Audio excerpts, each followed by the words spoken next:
If you're looking to save time and automate repetitive work in Asana, then rules are one of the most powerful tools you can use. In this video, I'll walk you step by step through how to create your own Asana rules so your projects practically manage themselves. First, log into your Asana account and head over to your workspace.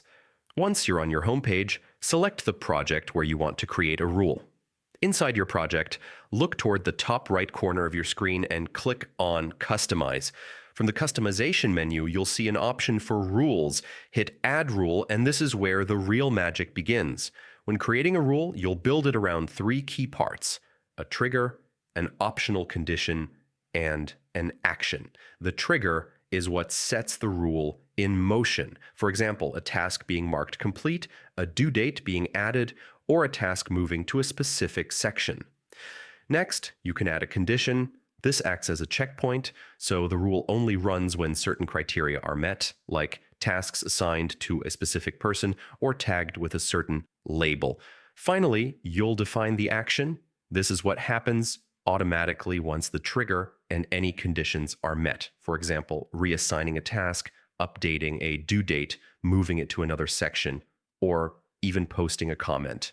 Once you've set up the combination that fits your workflow, take a moment to review everything. This helps avoid small errors that could throw off your automation. When you're ready, click Publish Rule, and your new automation goes live instantly.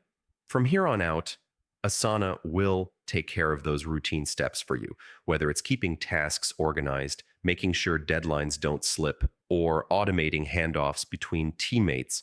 Rules can save you countless clicks and ensure nothing falls through the cracks. So that's how you create Asana rules in just a few minutes. Try experimenting with different triggers, conditions, and actions to really customize your workflows. The more you automate, the more time you'll free up to focus on meaningful work. If this guide helped you, don't forget to like the video and subscribe for more productivity tips. Thanks for watching, and I'll see you in the next one.